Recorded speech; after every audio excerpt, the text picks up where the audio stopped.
اگر آپ نے ہمارے چینل کو سبسکرائب نہیں کیا تو سبسکرائب کریں۔ السلام علیکم ناظرین، میں ہوں عطا محمد تبسم اور اپنے ولاگ کے ساتھ حاضر خدمت ہوں۔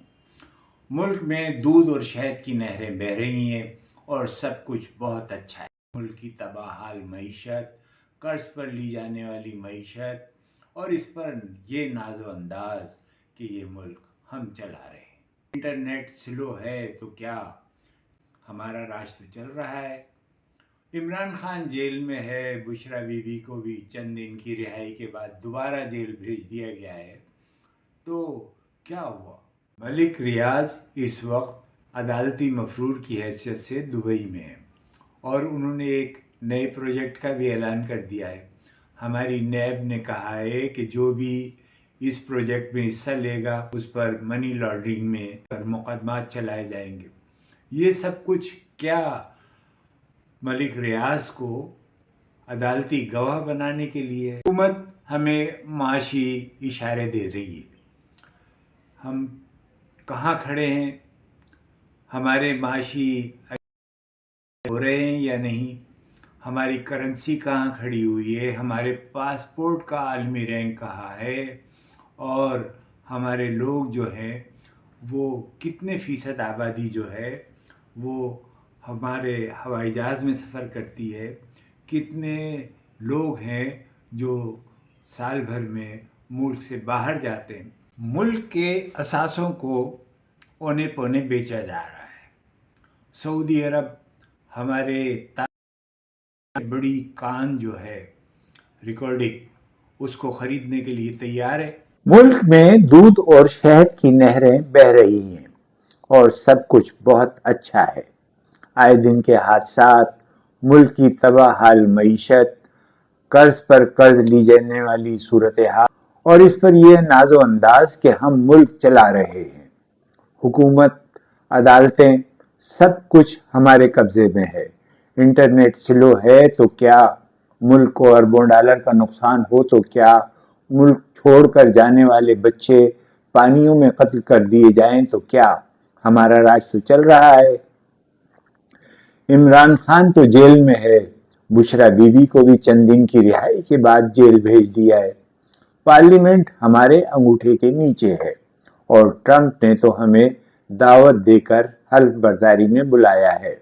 حالانکہ سب کو پتا ہے کہ دعوت نامہ خرید کر وزیر داخلہ تقریب میں گئے تھے۔ کسی نے نہ پوچھا نہ پہچانا۔ موضوع تو بہت سے ہیں لیکن بات شروع کرتے ہیں ملک کی معیشت سے جو روز بروز تباہ حال ہے۔ کھربوں روپے کے ذخائر اونے پونے بیچنے کی تیاریاں ہیں۔ سعودی عرب پاکستان کے 25 خرب 9 ارب روپے 9 بلین ڈالر مالیت کے سونے اور تانبے کے ذخائر ریکارڈنگ منصوبے میں 10 سے 20% شیئر خریدنے کا امیدوار ہے۔ یہ دنیا کی سب سے بڑی تانبے کی کانوں میں سے ایک ہے اور ہمارے وزیر خزانہ ہمیں تسلی دے رہے ہیں کہ IMF کی مدد سے 2028 تک پائیدار اور برآمدات پر مبنی 6% شرح نمو حاصل کی جائے گی، لیکن ان کی نظریں صحت و تعلیم کے لیے عالمی بینک سے 20 ارب ڈالر کی امداد پر لگی ہوئی ہیں۔ حکومتیں ہمیں اشاروں کی مار دیتی ہیں۔ اشاریے، معاشی اشاریے بہتر ہو رہے ہیں مگر ہمارے اصل اشاریے اور ہیں۔ ہماری کرنسی کہاں کھڑی ہے؟ ہمارے پاسپورٹ کا عالمی رینکنگ میں کیا مقام ہے؟ ہماری کتنے فیصد آبادی ہوائی جہاز میں سفر کرتی ہے؟ اور ہر سال کتنے لوگ دوسرے ملکوں میں صرف سیر و تفریح کے لیے جاتے ہیں اور جا سکتے ہیں؟ کتنی کتابیں ہر سال چھپتی ہیں اور کتنی باہر سے منگوائی جاتی ہیں؟ یہ سب اشاریے وہ ہیں جو ہمیں کمزور، لاغر، نحیف اور غریب ثابت کرتے ہیں۔ مگر اب ایک اور اشاریہ یہ بھی نمایاں ہو رہا ہے اور وہ یہ ہے کہ ہر سال کتنے پاکستانی وطن سے دور کشتیوں میں سفر کرتے ہوئے مر جاتے ہیں۔ یہ نوجوان کیوں جاتے ہیں؟ کیا انہیں جانا چاہیے؟ ہماری ساری توجہ امریکہ بہادر پر ہے۔